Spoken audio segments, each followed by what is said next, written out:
가스 성공 전략 2부 시작됐습니다. 코스피가 어제 옵션 만기를 맞아서 2000선을 겨우 지키더니 오늘은 말이죠. 금통일을 맞아서 금리가 이제 동결이 됐는데 30포인트 넘게 빠지면서 1970선까지 주저앉았습니다. 2100포인트대였던 코스피를 기억하십니까? 거기에서 100포인트를 잃고 또다시 30포인트가 마이너스 되면서 1970선까지 불과 며칠 만에 내려온 격이 됐습니다. 삼성전자 주가부터도 많이 내렸다고 하는데 업종별 등락도 금리 동결에 따라 좀 갈렸습니다. 막판으로 더 빠진 코스피, 전반적인 시장 분위기 종목별로 자세히 듣고 오죠.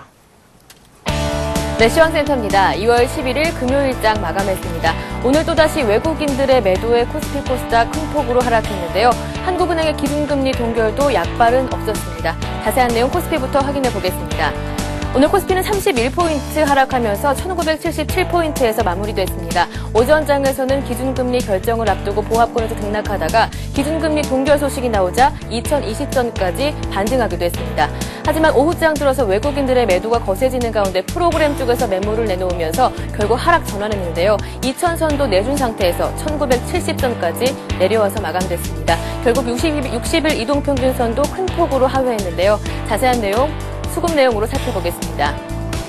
네, 외국인 쪽에서 6천원 넘는 물량을 매도하면서 지수에 큰 부담을 줬습니다. 개인 쪽에서 3천억 원 정도, 기관 쪽에서 3천억 원 정도 각각 매수해 나섰지만 지수를 상승으로 이끌기에는 힘은 역부족이었습니다. 이어서 코스닥으로 가보겠습니다. 오늘도 반등을 기대했지만 역시나 하락으로 마감됐습니다. 3거래일 연속으로 내렸는데요. 4포인트 내리면서 517포인트에서 마무리가 됐습니다. 상승으로 출발한 이후에 꾸준하게 오후장까지 상승 흐름을 유지하다가 1시 구간 지나면서 하락 전환됐는데요. 결국 520선도 내준 채 마감이 됐습니다. 수급 내용 살펴보겠습니다. 네, 기관 쪽에서 290억 원 정도, 외국인 쪽에서 많이 사주지 않는 가운데 27억 원 정도 매수해 나섰지만 오늘 장에서는 개인이 등을 돌린 상태였습니다. 개인 쪽에서 340억 원 정도 매도하면서 지수를 하락으로 이끌었습니다. 이어서 외환시장으로 가보겠습니다. 오늘까지 3거래일 연속으로 오르면서 1120원대 진입하면서 마감됐는데요. 오늘 장에서는 11원 20전 오르면서 1128원 20전에서 마무리가 됐습니다. 한국은행에서 기준금리를 동결했다는 소식이 전해지자 1120원대로 올라섰습니다. 장중에는 증시에서 외국인들이 주식을 순매도하고 있는 가운데 주식 관련 외국인들의 달러 매수세도 유입되면서 1120원대 후반으로 올라서서 마감됐습니다. 이어서 유가증권 시장 시총 상위 종목들의 움직임도 살펴보겠습니다. 네, 삼성전자가 오늘 5거래일 연속으로 내리면서 91만 원대까지 내려와서 마감됐습니다. 현대차만이 빨간불을 유지한 채 마감이 되고요. 현대모비스는 1%대로 하락했습니다. 조선주인 현대중공업은 1.5% 하락했습니다. 네, 신한지주가 2% 하락했습니다. 실적이 부진하게 나왔지만 KB금융은 빨간불을 킨 채 마감이 되고요. 삼성생명이 2.8% 하락했습니다. 이어서 코스닥도 살펴보겠습니다. 셀트리온이 보합권에서 마무리가 되고요. 서울반도체가 0.1% 소폭 상승으로 마감됐습니다. 메가스터는 3% 하락했습니다. SFA가 오늘까지 이틀 연속으로 올랐습니다. 1% 오르는 모습이었고요. 네오이즈게임즈는 지난해 실적 호전에 7거래일 만에 반등하면서 2.7% 상승했습니다. 네, 이어서 특징 테마도 살펴보겠습니다. 오늘장 금리 동결 소식이 전해지면서 보험주에는 악재가 됐습니다. 큰 폭으로 하락했는데요. 삼성화재가 2.7% 하락했습니다. 현대해상도 2.9%대로 하락했고요. 전반적으로 1%대에서 3%대로 하락하면서 보험주는 힘이 없었습니다. 네, 마찬가지로 건설주들 금리 동결 소식에 한숨 돌렸지만 장중에 반짝 상승에 그쳤고요. 모두 하락으로 마감됐습니다. GS건설이 약보합에서 마감됐습니다. 대우건설도 3%대로 내렸고요. 삼성물산도 2.4% 하락하면서 건설주들은 또다시 하락으로 마감됐습니다. 장이 약세를 보여주면서 장중에 오랜만에 반등하던 업종들도 또다시 혼조로 마감됐습니다. 자동차주부터 살펴보겠습니다. 완성차가 주춤한 가운데 부품주들은 그래도 꿋꿋하게 버텨주는 모습이었는데요. 현대차가 0.2% 강한 모습으로 마감이 되고요. 만도부터 성우하이텍까지 부품주들은 살아있는 모습입니다. 네, 이어서 정유화학주 살펴보겠습니다. 기관 쪽에서 매수하면서 오늘장 장 초반에는 반등했는데요. 그 상승폭이 줄어든 채 마감이 됐습니다. 제일모직이 하락으로 전환되고요. SO일부터 GS까지 정유주가 그나마 두드러지는 상태입니다. 호남석유부터 코오른 인더스트리도 상승으로 마감이 됐습니다. 네, 이어서 조선주도 한번 살펴보겠습니다. 오랜만에 반등하나 했지만 역시나 혼조로 마감됐습니다. 네, 이 가운데 STX 조선해양과 한진중공업만이 상승으로 마감되고요. 현대중공업부터 대우조선해양까지 모두 약세로 돌아선 채 혼조로 마감됐습니다. 네, 오늘 코스닥 쪽에서 테마주 가운데서는 농업주 강한 모습을 보여줬습니다. 연일 국제 곡물 가격이 강세 행진을 펼치면서 농업 관련주에는 들썩이는 모습이었는데요. 관련주 자세하게 살펴보겠습니다. 호성 OMB가 상한가까지 올랐습니다. 조비 마찬가지로 14%까지 올랐고요. 대동공업도 두 자릿수 상승세 나타나면서 농업 관련주는 연일 강세 행진을 펼쳤습니다. 지금까지 마감 시장 전해드렸습니다. 네. 자, 이렇게 해서 마감 시황 전해 들어봤습니다. 오늘, 정말 많이 빠진 그런 종목들도 있고, 현대제철은 무려 6%나 이렇게 급락하면서 끝이 났군요. 자, 이제 전문가에게 오늘장 어떻게 봤는지 한번 전해 들어보고요. 다음 주 월요일 날 정말 반등이 나올런지 그 얘기도 함께 여쭤보죠. 오늘은 현대증권 투자 컨설팅 센터로 한번 가볼까요? 배성현 연구원 만나보죠. 안녕하세요. 예, 안녕하세요. 네. 자, 오늘 보니까 대만도 한 2.5% 급락했고요. 우리도 61선 완전히 깬 건 마찬가지인 것 같습니다. 외국인들이 오늘 6천억 팔고 3거래일 동안에 2조를 팔았네요. 예, 그렇습니다. 어제 만기 1조 원이 넘는 매도 규모 위이어서 오늘도 6천억이 매도가 나오면서 지수가 지지선 없이 계속해서 하락세로 마감을 하는 모습이었습니다. 일단은 장 초반 61선이 2020선 상선 시도도 나왔지만 역시 외국인 매도세가 계속적으로 강화되면서 지수의 낙폭이 더욱 커졌다라고 보시면 될 것 같습니다. 일단 기술적으로는 현재 지금 지지선을 전부 이탈한 상황이기 때문에 일단 추가적인 하락도 좀 염두에 두어야 될 것 같고요. 다만 현재 우리 시장의 그런 기술적 측면이나 펀더멘탈 측면을 고려했을 때에는 추가적인 하락이 나온다 해도 추가적인 하락 폭은 제한될 것으로 지금 현재 전망하고 있습니다. 예, 그래요. 자, 추가적인 하락폭은 어느 정도 제한적일 것이다. 이렇게 얘기를 하셨는데, 자, 그렇다면은 재료가 좀, 일단 우리는 이번 주 거래일은 모두 다 마쳤습니다. 일단 오늘 밤에 뉴욕 증시는 한 번 더 열리게 되면서 이번 주를 마무리 지을 텐데, 뉴욕 증시 요즘 우리하고 완전 디커플링이긴 하지만, 그래도 외국인 수급하고 때려야 뗄 수 없다는 점에서, 뉴욕 쪽에서 좋은 재료 나올 법한 것이 있나요? 예, 일단 오늘 12월 무역 수지 발표가 있고요. 추가적으로 미시간대 소비자 심리지수 발표가 있습니다. 역시 소비자 심리지수는 전월 74.2포인트에서 이번 달 74.8포인트로 소폭 개선될 전망이고요. 다만 무역 수지는 역시 전월 3,800억 적자에서 적자 규모가 좀 더 늘어나면서 약 4천억 달러에 달할 것으로 일단 예상을 할 수가 있겠습니다. 일단 미국 무역 수지가 계속적으로 좀 적자를 보인다 그러면 역시 중국을 포함한 국내 이머징 마켓 역시 원화 절상이라는 그런 전반적인 기조에서 벗어날 수 없을 것으로 볼 수가 있겠고요. 그에 따라서 외국인 매도도 일단은 단기적으로는 좀 더 진행될 여지가 있어 보입니다. 예, 그래요. 자, 그러면은 하신 말씀이 조금은 배치가 됩니다. 외국인 매도는 어느 정도 지속될 것 같다라고도 하셨고, 그에 앞서서는 코스피의 하락폭은 어느 정도 제한될 거다라고 하셨는데, 상식적으로 외국인들이 이렇게 계속해서 팔고 있는데 어떻게 코스피가 하락을 멈출 수 있을까 하는 생각도 듭니다. 요 며칠 강도도 굉장히 센데 말이죠. 예, 일단 그러한 요인들은 역시 우리 외국인 매도를 우리 국내 증시 수급이 받쳐줄 수 있을까 하는 그런 점이 될 수가 있겠는데요. 역시 국내 수급 쪽에서는 최근 개인들의 활발한 저가 매수가 이어지고 있고요. 추가적으로 기금의 매수 여력이 좀 더 있을 것으로 보고 있습니다. 일단 지난해까지 우리 시장을 이끌었던 게 역시 주체가 외국인이었지만 추가적으로 기금 투자자들도 상당히 그 역할을 담당했다고 볼 수가 있는데요. 기금 투자자의 경우에는 올해에는 매수세가 다소 좀 주춤하는 모습을 보였습니다. 역시 지수가 사상 최고치를 계속적으로 좀 경신하는 가운데 지수 부담을 느꼈던 것이 사실인데요. 다만 지난 12월에 기금이 그런 올해 자산 배분 전략을 통해서 발표한 국내 주식 투자 비중을 살펴볼 때 지난해 16.6%에서 올해 2011년 18%까지 추가적으로 국내 주식 투자 비중을 늘리겠다고 발표한 만큼 지수가 추가적으로 하락한다 그러면 기금 투자자의 매수 여력도 좀 더 커질 수 있다고 보고요. 오늘 1,000억 정도를 일단 매수를 했기 때문에 월요일이나 다음 주 화요일 지수가 추가적으로 하락한다면 기존의 기금 매수 패턴이 시장 PER이 낮은 국면에서 매수가 계속적으로 들어왔기 때문에 이번 하락 시에도 기금이 어느 정도의 역할을 해줄 것으로 먼저 기대할 수가 있겠고요. 두 번째 요인은 역시 이제 국내 시장의 그런 펀드 환매 규모와 랩 시장의 성장이 될 수가 있겠습니다. 역시 지난 연초에 코스피 지수가 사상 최고치를 경신하면서 이미 금융위기 이후의 그런 펀드 매물은 대부분 손바뀜이 되었다고 보시면 될 것 같고요. 최근 자문형 랩이나 랩 등 주식형 랩 쪽으로 자금 유입이 활발하게 계속적으로 진행되고 있다는 점에서 추가 하락 시에는 저가 매수세도 상당히 들어올 것으로 지금 예상하고 있습니다.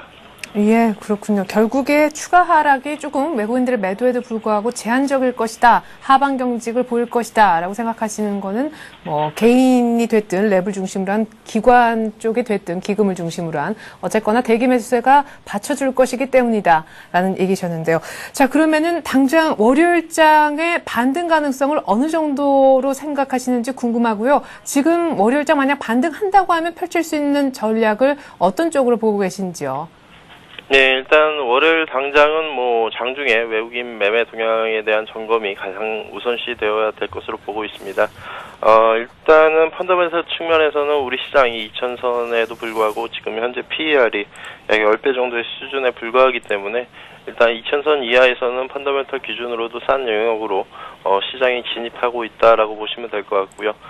기술적인 측면에서는 11월 고점이 약 1960선이었습니다. 그래서 그러한 1960포인트가 추가적으로 지수가 하락할 때에는 다시 지지선으로 작용할 수가 있겠고요. 121선 역시 1940포인트 정도의 위치에 있기 때문에 현재 우리 국내 시장의 그런 경기 사이클이나 그러한 측면들이 계속해서 개선되려는 조짐을 보이고 있다는 점을 고려할 때에는 1960선이 1차적인 지지선으로 작용할 가능성이 있고요. 추가적으로 하락한다 해도 경기선인 121선은 충분히 지켜내지 않을까 그렇게 예상하고 있습니다. 네, 거의 다 1900 50 전후를 지지선이라고 전문가들은 말씀하고 계신데 그러면은 이제 지지받는 것이 확인된다라고 하면은요 어떤 업종을 좀 유망하게 꼽고 싶으신지요? 네, 역시 모멘텀을 봐야 될 것 같습니다. 역시 현재 가장 우세한 모멘텀은 미국 쪽 모멘텀을 보시면 될 것 같고요. 두 번째는 아직까지 국내 수출 모멘텀이 살아있다라는 것이 1월 국내 수출 동향에서 확인이 되었습니다. 계속적으로 ISM 신규 주문과 재고 주문의 그런 스프레드가 확대되는 시점이기 때문에 계속해서 우리 수출 증가율도 중국 모멘텀이 다소 하락하기는 했지만 미국 모멘텀이 견조하기 때문에 국내 전반적인 수출 모멘텀도 유효할 것으로 보시면 될 것 같고요. 그에 따라서 일단은 미국과 수출 모멘텀을 고려했을 때에는 IT를 중심으로 해서 자동차와 화학 같은 업종 대표주를 선별해서 접근하시는 전략이 좋을 것 같습니다. 추가적으로 수급을 역시 고려해야 될 것 같은데요. 역시 단기적으로 외국인 매도 국면이기 때문에 외국인 매도 규모가 다소 늘어나는 종목들은 다소 자제할 필요가 있어 보이고요. 기금 매수하는 종목 쪽으로 좀 관심이 필요할 것 같습니다. 기타 섹터로는 역시 이제 국내 경기 선행지수나 동행지수의 흐름을 볼 때 우리 경기 사이클이 조만간 상승 반전할 가능성이 있기 때문에 계속해서 은행이나 보험주 등은 관심이 필요한 업종으로 보고 있습니다. 예, 자, 오히려 이제 믿을 곳은 수급에서는 기금이 좀 축이 될 것 같다 하셨고, 수출주 모멘텀에 IT, 자동차, 화학, 플러스 은행, 보험 중심으로 한 금융주를 얘기를 하셨는데요. 자, 그러면 아까 얘기하셨던 그런 어떤 지수포인트의 지지를 아직까지는 보지 못하고 있죠. 물론 거기까지는 지금 빠지지 않고 있지만, 월요일날 만약에 반등을 못한다 해도 이쪽 업종, 이쪽 종목을 사도 괜찮다고 말씀하실 수 있는지요? 죄송한데 질문만 다시 한번. 예. 그러니까 지금 유망하다고 얘기하셨던 수출주 플러스 금융 섹터가 이제 있는데요. 월요일에 반등을 못해도 싸다 하고 좋다 하고 사도 됩니까? 예, 일단 아까 말씀드린 대로 전반적인 수급 동향이 일단 체크가 먼저 돼야 될 것 같은데요. 네. 펀더멘털 측면에서는 현재 이러한 섹터들이 계속적으로 우리 시장을 이끌어 갈 만한 대표적인 업종으로 보시면 될 것 같습니다. 아까도 말씀드렸다시피 역시 이제 시장이 하락했을 때 매수 주체가 될 수 있는 것은 자문형 랩이라든가 기금 투자자가 될 수가 있기 때문에 자문형 랩이나 기금들이 선호할 수 있는 업종 대표주가 좋을 것으로 볼 수가 있겠고요. 오늘도 뭐 추가적으로 장중에 계속 뉴스가 나왔지만 일부 중소형 건설사들의 그런 워크아웃 가능성 뭐 이런 가능성들이 계속 제기가 되고 있기 때문에 일단은 중소형주보다는 납부과대 우량주 쪽으로 접근하시는 것이 좀 더 좋을 것으로 보고 있습니다. 네, 잘 들어봤습니다. 현대증권의 배성영 연구원으로부터 자세한 분석, 또 다음 주 월요일 대비책까지 세워봤습니다. 고맙습니다. 예, 감사합니다.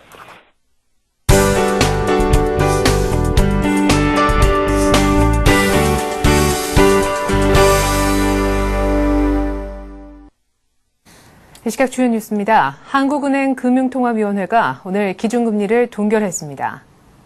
금통위는 오늘 정례회의를 열어 통화정책 방향을 논의하고 기준금리를 현행 연 2.75%로 유지하기로 결정했습니다.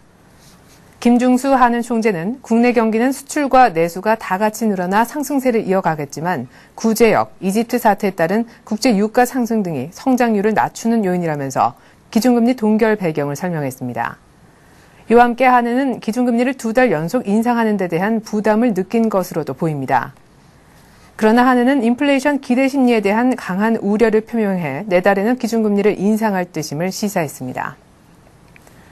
공급 측면의 도매 물가를 나타내는 생산자 물가 상승률이 2년 2개월 만에 최고치를 기록했습니다. 한국은행은 지난달 생산자 물가 상승률이 전년 같은 달 대비 6.2% 오르고 지난달과 비교해서는 1.6% 상승했다고 오늘 밝혔습니다. 이번 생산자 물가 상승률은 전년 동월 대비 기준으로 2008년 11월에 7.8% 이후 최고치입니다. 전월 대비 상승률도 2008년 7월에 1.9% 이후 2년 6개월 만에 가장 높습니다. 품목별로는 농림수산품이 26.6%로 가장 많이 뛰었으며 공산품도 전년 동월 대비 6.8%나 상승했습니다. 서비스 부문도 관광버스 요금, 항공료 등을 중심으로 크게 오른 것으로 나타났습니다. 금융당국이 미래에셋증권의 어제 조치로 촉발된 증권업계 자문형 랩 수수료 전쟁을 예의주시하기로 했습니다. 금융당국의 한 관계자는 동일한 서비스의 질이 유지되면서 수수료 인하가 이루어져야만 바람직한 현상이라면서 수수료와 서비스 변화 추이를 함께 지켜보겠다고 말했습니다. 자문형 랩 수수료가 낮아지면 고객의 수익률을 높일 수 있어 긍정적이지만 맞춤형 종합자산관리 서비스인 만큼 서비스의 질이 낮아져서는 안 된다는 뜻으로 풀이됩니다. 아울러 금융당국은 랩 수수료 논란이 업계 시장 주도권 다툼 성격도 있다고 보고 자칫 과당 경쟁으로 자금 쏠림이 심해질 가능성에 대해서도 우려하고 있는 것으로 전해졌습니다. 호스니 무바라크 이집트 대통령이 퇴임을 거부하고 자신의 권력을 오마르 술레이만 부통령에게 점진적으로 이양하겠다고 밝혀 이집트 사태가 새 국면을 맞게 됐습니다. 무바라크 대통령은 국영TV로 생중계된 대국민 연설에서 나는 외부의 강권에 굴복하지 않을 것이라며 조기 사퇴를 전면 거부하고 비상계엄령 해제 시점에 대해서도 구체적인 언급을 피했습니다. 무바라크의 사임 발표를 기대했던 이집트 시민들은 즉각 반발했고 야권의 핵심 인사인 모하메드 엘바라디 전 국제원자력기구 사무총장은 자신의 트위터를 통해 이집트가 폭발할 것이라고 분노를 표했습니다. 네, 이상 2월 11일 금요일에 보내드린 라스트 성공 전략 마치겠습니다. 이번 한 주 5거래일 동안 2,100포인트에서 1,970포인트 선까지 무려 130포인트를 잃어버렸는데요. 이번에 아주 긴, 아주 의미 있는 음봉의 주봉이 형성이 됐습니다.